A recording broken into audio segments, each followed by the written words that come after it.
Dámy a páni, s cieľom rozšíriť povedomie o voľbách do Európskeho parlamentu sme sa spoločne so Slovenskou asociáciou elektronických športov rozhodli usporiadať rozhovory, kde si vyspovedáme kandidátov do Európskeho parlamentu.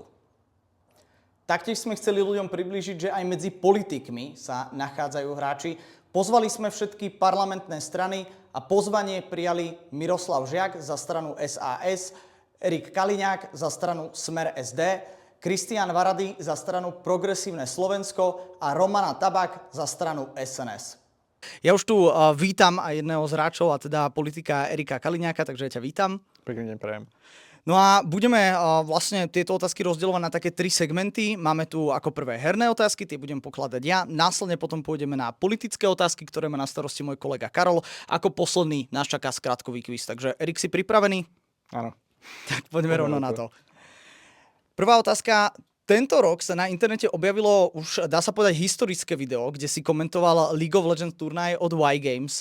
Ako sa z komentátora stane politik?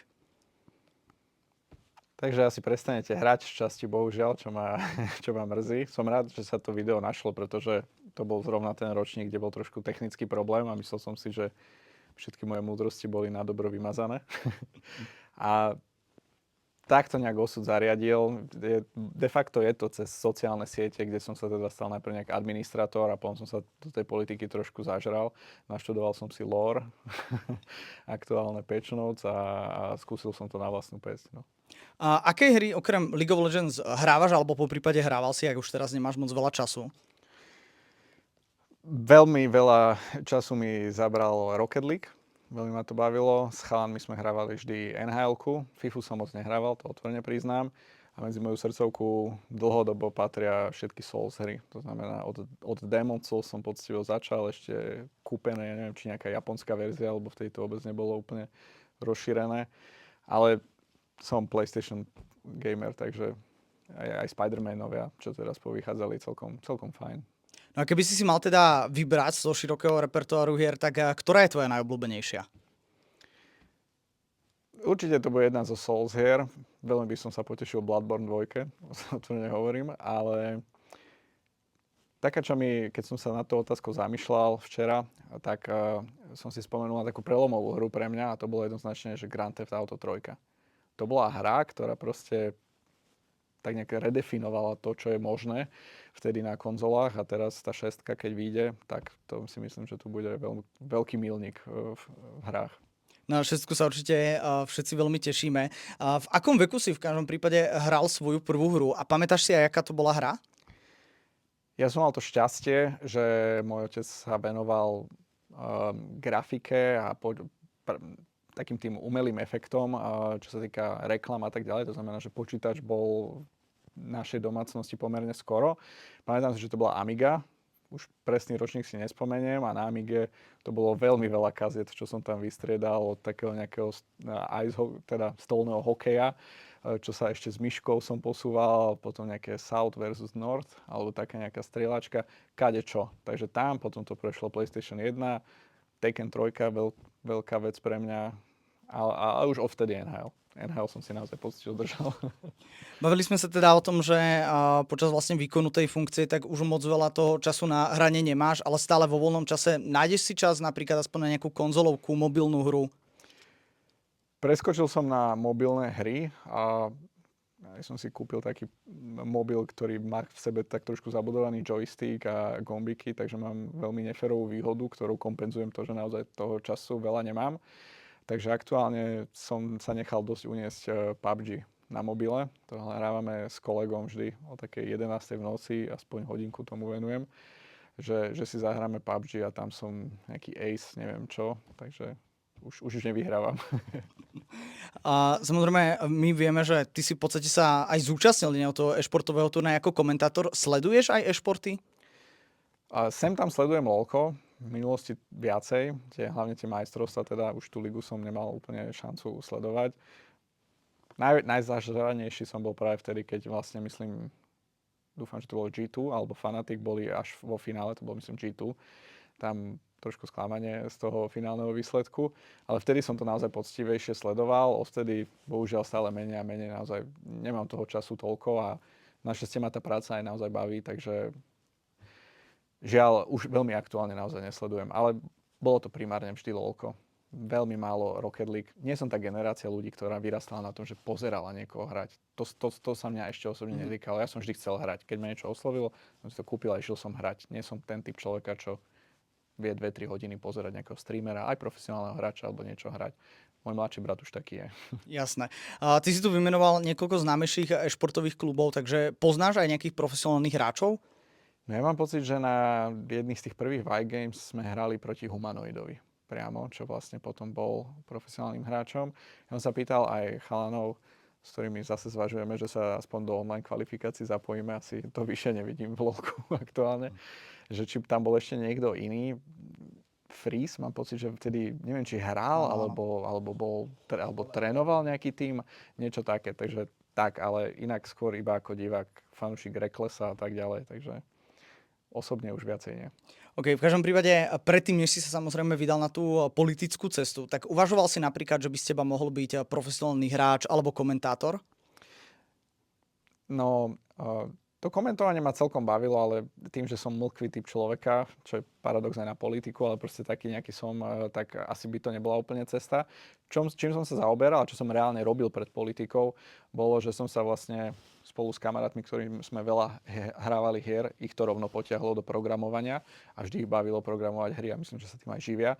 Tak sme si vytvoriť nejaké svoje herné štúdio, takže som sa naučil, čo to programovať, ale čisto web, že by sme nejakú browserovku spravili. To znamená, že chvíľku vlastne na základe hier som sa naučil trochu programovať. Nechcem to tu preháňať, lebo zase fakt taký frajer nie som. A teda venovali sme sa nejakej gladiatorskej hre, ktorú sme vytvárali a potom vlastne na základe toho som aj išiel na chvíľu pracovať do korporátu ako programátor. OK, čiže chápem, že skôr ten vývoj hier než samostatný e-šport. Tak už na to nebol vek. Ten e-šport začal už v tom, že už neboli vysokoškolské turnaje a tak ďalej, že toto ma bohužiaľ minulo, inak by som do toho bol určite viacej ešte zažraný. Môj brat mladší mal väčšiu výhodu, to znamená reprezentoval kade-tade, je do toho veľa viacej ponorenejší a na konci dňa aj on je programátor, takže to ide tak nejak ruka v ruke. Okay, čo sa týka herných otázok, tie sú teda u konca. Ja prenechávam mikrofón môjmu kolegovi Karolovi, ktorý položí práve tie politické. Super, ďakujem. Takže poďme na tú zaujímavejšiu časť rozhovoru. Prvá otázka, taká širšia spoločenská debata. Je podľa teba aj šport? Je to asi taký šport, ako je napríklad šach. Hej. Môžeme sa o tom baviť, že však sa tam nehybú, nebehajú a tak ďalej, ale keď som videl aj rôzne také videá, myslím, tam merali puls, tep a všetky tieto veci pri, myslím, I'm a Cutie Pie. Robili také jedno veľmi zaujímavé video, že vlastne ako je to náročné na srdce a na mozog, že som si ani neuvedomil, ale pri tých šachových turnajoch, čo sa hrá napríklad, že jeden deň hráte 6 šachových partí, že tam tí ľudia schudnú 6 kg, len kvôli tomu, že uvažujú, tak určite týmto smerom to nejaký športový výkon je. Chápem ľudí, ktorí to chcú diferencovať. Niečo na tom je, ale určite to nie je ľahké, určite to nie je len hra. Tá zábavka. Super, takže má to niečo do seba. To nadväzie prirodzene na tú ďalšiu otázku. Mal by štát alebo Európska únia podporovať e-športy? Určite áno, napríklad mňa ako diváka na tých e-športoch mrzelo častokrát tie problémy, ktoré mali hráči, čo sa týka víz. To znamená, že tam určite by sa mali ponímať aspoň v tomto ohľade za športovcov a malo by im byť umožnené ľahšie cestovať, pretože to je na konci dňa na škodu všetkých, keď vám tam hráči nemôžu odohrať prvé zápasy, lebo ich nechcú pustiť cez vízový styk a tak ďalej. Takže tam áno. Samozrejme, myslím si, že Európska únia by mala aj pomáhať a aj chrániť aj hráčov, aj konzumentov celého toho formátu, pretože tie lootboxy a všetky tieto pay-to-win momenty na tie decka naozaj nemusí pôsobiť najlepšie a je to naozaj ohrozenie, na ktoré by sme si my politici mohli trochu posvietiť. Mám pocit, že už sa to aj tak deje.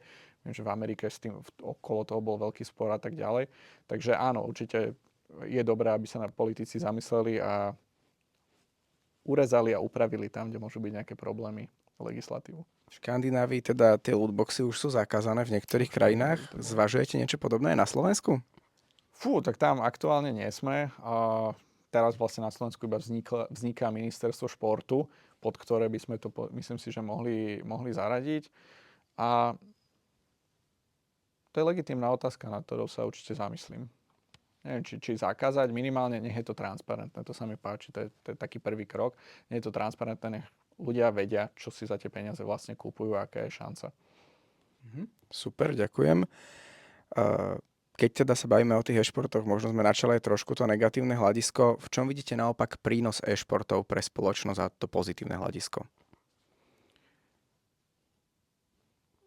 Tam je toho veľa. No tak tam sa to opäť podľa mňa dosť zhoduje s tým, čo prináša spoločnosti šport, pretože vie to združiť, vie to sceliť národy, viete cez to spoznávať kultúru. Ono to má naozaj veľa prínosov, aj mínusov v tom ohľade, že viete, ten šport v 80 70 rokoch to bolo také, že ste mali pocit, že ten človek, ten športovec má aj svoj život, vie sa tomu venovať proste tak zdravo, tak európsky.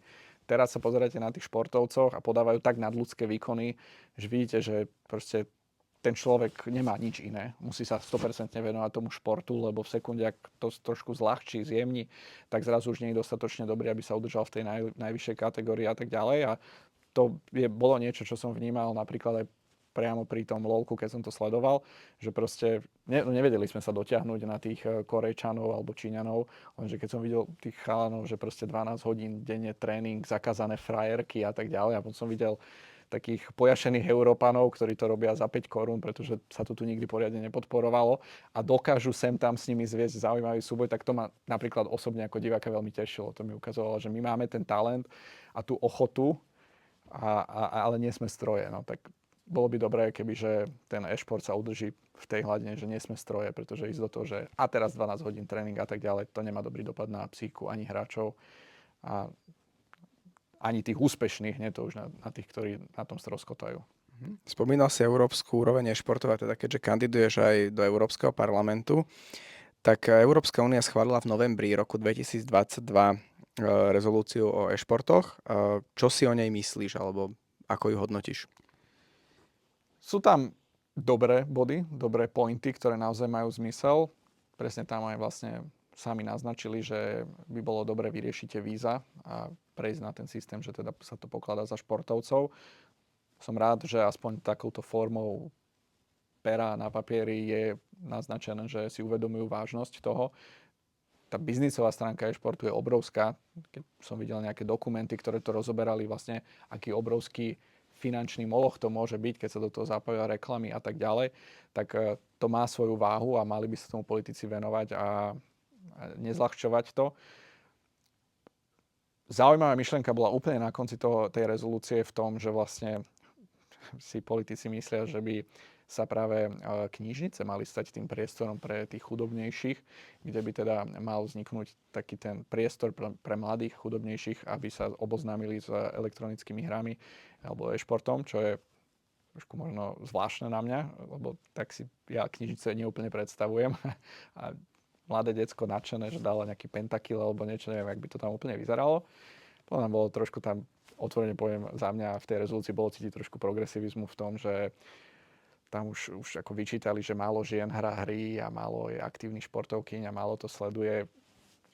Za mňa im nechajme slobodu, keď to proste nejaké pohlavie neoslovuje, tak to jednoducho neoslovuje. Nemyslím si, že by mala byť úlohou nás, politikov, tlačiť, pretlačať jedno pohlavie, že pozeraj hry. A proste to skrátka pre iných zaujímavé, tak to pre iných nie je zaujímavé. Ale v celku vítam, len je to naozaj, že prvý krok, je to také načrtnutie toho, čo by sme mohli robiť. Ale pri tej rezolúcii som si uvedomil, že vlastne ten rozdiel, to bola tá prvá otázka, či je e-šport, šport. Ten šport je naozaj dlhé roky definovaný. Keď aj nejaký nový šport vznikne, tak to nie je IP, to znamená nejaká intellectual property niekoho, čo pri tých hrách je to naozaj to, že vlastne to sú súkromné firmy, ktoré si vytvoria nejakú hru a to v mnohých ohľadoch aj obmedzuje to, čo my vieme ako Európska únia, ako politici s tým spraviť alebo nie, pretože keď sa raz Riot rozhodne, že končím s hrami, tak končíme s hrami a zrazu hokej nevymažete, nevypnete, nedokážete nikomu zabraniť, aby ho hral, ale keď sa raz vypne nejaký server s nejakou hrou, no tak to už zrazu nie je. Tam už by sme sa ťažko zahrali. Zatiaľ aktuálne väčšina reálnych dopadov rezolúcie spočívala v podpore herných vydavateľov, či už cez Horizon Europe alebo cez Creative Europe program, čo je teda dôležité, lebo európskych herných vydavateľov je málo. Mala by sa podľa vás EÚ zamerať aj na podporu hráčov, klubov a organizátorov turnajov? Ak áno, ako možno by ste si to predstavovali? Určite áno, nielen finančne, ale bolo by dobre nastaviť férové podmienky pre všetkých, lebo zatiaľ je to také celé na divoko. Také, že proste je veľa prípadov hráčov, ktorým bolo niečo prislúbené, potom im to nebolo vyplatené, alebo zistili, že tam niečo malým bolo napísané a tak ďalej. Tam by bolo dobré, aby to bolo pod kontrolou a aby to čo najrýchlejšie nabralo tú úroveň, aká je bežná aktuálne proste v iných športoch, aby to nebola nejaká šedá zóna. Veľmi podobnými problémami si prešli aj content creatori na YouTube alebo tak, kde boli oslovaní veľkými firmami, sľubované také zisky, len robte videá a tak ďalej. A potom väčšina z nich vystúpila z tých kontraktov, lebo boli devastačné. Takže tam určite je priestor pre legislatívnu úpravu a dozor nad tým celým. Ale áno, akože aspoň v LoLku, ale určite to asi aj v iných e-športoch, to bolo častokrát, že talentovaní európski hráči odchádzali do Ameriky, kde dostali oveľa lepšie zaplatené, len tam hrali na horšom pingu, lebo tam je proste horší ten internet v tomto ohľade. A akurát ich to stálo ako keby ten talent, že už nemohli byť tak úspešní, ako vedeli byť v Európe, len tu sa im to skrátka finančne neoplatilo. No, to je vážny problém. Ja si myslím, že máme v Európe dostatok talentu aj v hraní, aj v programátoroch, aby sme vedeli ako Európska únia byť súperom, čo sa týka nejakých herných vydavateľstiev v Amerike alebo v Japonsku, kde je to samozrejme najviac. A nemyslím si, že to môže byť na škodu, aby sa to podporovalo, pretože ten trh je celosvetový, čo sa týka hier. Viete byť proste európsky vydavateľ, ktorý zrazu zbohatne, zarobí a je populárny na celom svete. Tie hry majú tento... Áno, ako napríklad Supercell. Ďalšia otázka. Ak sa dostanete do Europarlamentu, máte v pláne aj urobiť niečo pre podporu e-športov a hráčov? Nemám úplne konkrétny nápad, čo by to mohlo byť. Veľmi ma zaujímajú, ako dopadnú tieto voľby, pretože si myslím, že sa v mnohých ohľadoch bude tá európska politika prepisovať a meniť. Dojde tam možno k vzniku nových frakcií, štandardné frakcie oslabia a potom si pozriem... možno budem znieť ako že tu vytváram nejaké stereotypy, ale pozriem si vekové zoskupenie a pôjdem teda po tých mladších ročníkoch zisťovať, že či áno alebo nie, či je tam nejaká možnosť a zistím, aká je situácia. Ja osobne som fanúšik e-športov, žiaľ nemám toľko času na to, aby som sa im 100% venoval tak ako v minulosti, ale ja chcem mať tam korektnú diskusiu s každým predstaviteľom a ak bude nejaký dobrý nápad, ktorý bude vo svojej podstate politicky a teda povedzme, že pôjde to už za hranu iba nejakej rezolúcie, ktorá niečo deklaruje, ale nerobí veľa, za mňa 100% podpora. Super. A tým pádom sa už dostaneme k poslednej otázke z toho politického spektra a to je, prečo by mali hráči v eurovoľbách voliť práve stranu Smer a Erika Kaliňáka? Nech každý volí tú stranu, ktorá mu je názorovo najbližšia. To nejdem presadzovať. Ale neviem, tak dal som Diamond v LoLku, je to dôvod? Asi nie úplne, ale dal som ho. Poctivo. A nevážne, voľte koho uznáte za vhodné. A ja som rád, že som mal takúto možnosť aj o tomto podebatovať, pretože to veľa takého priestoru v politike som zatiaľ nemal. Takže vážim si vôbec toto pozvanie a voľte koho chcete a len pre nejaký spoločenský zmier rešpektujme aj iné politické názory, iné strany. To je základ a bude nám fajn. Tak ako v tých e-športoch, že to super a rešpektujeme, hej. Presne tak. Na konci treba podať tie ruky. To je veľké pozitívum, že vždy sa po tej hre teda postavia a idú si podať ruku. To je veľký symbol, ktorý patrí a nesie so sebou ako veľké posolstvo. Aj pre mladých. Ja ďakujem za odpoveď a odozdávam ešte Joshuovi na takú záverečnú bodku. Dámy a páni, blížime sa teda k našej poslednej rubrike a to je skratkový kvíz. Konkrétne je tam 6 otázok, za poslednú môžeš získať, Erik, 2 body, takže si pripravený? No skúsme. No poďme na to. Prvá, čo znamená skratka AFK? Away from keyboard. Výborne. Druhá, čo znamená skratka GGVP? A good game, well played. Výborne. GGVP, Zatiaľ bezchybne. Dobre. Čo znamená skratka NT? NT? Fúha. Neviem, priznám sa. Môžem ti poradiť v Counter-Strike napríklad, keď sa hrá nejaká situácia 1v4, že si 1 proti 4 a podarí sa ti eliminovať 3, ale toho posledného nie, tak niekedy ti ten opozitný tým vie napísať, že no to. Ešte no time? Neviem. Fakt neviem. Priznám OK. sa. Counter-Strike som hrával veľmi málo, takže tu... Dobre, tak túto preskočíme, Zdávam. je to teda nice try, v skratke, Aha, teda okay. takýto anglický výraz. To je trošku škoda, že si nehral to CSko viacej, pretože ďalšia otázka je, že čo znamená, keď sa povie, že ideme rush?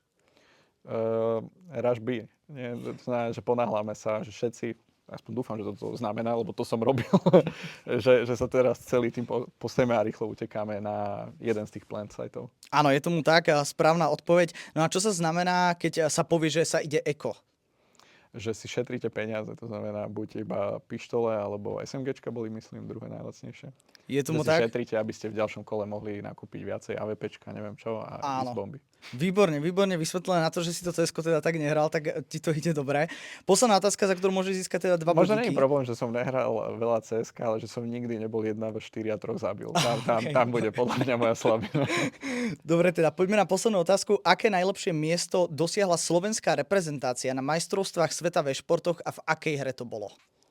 Bolo to práve v CSku, viem, že teda myslím si, že to bolo v CSku, ale či to bolo nejaké 4. miesto, 5. No, skús povedať, vyber si jedno z toho. Že som aspoň blízko, hej? Že Áno, sa oplatí môžem hádať. povedať, že hej. Podľa mňa 5.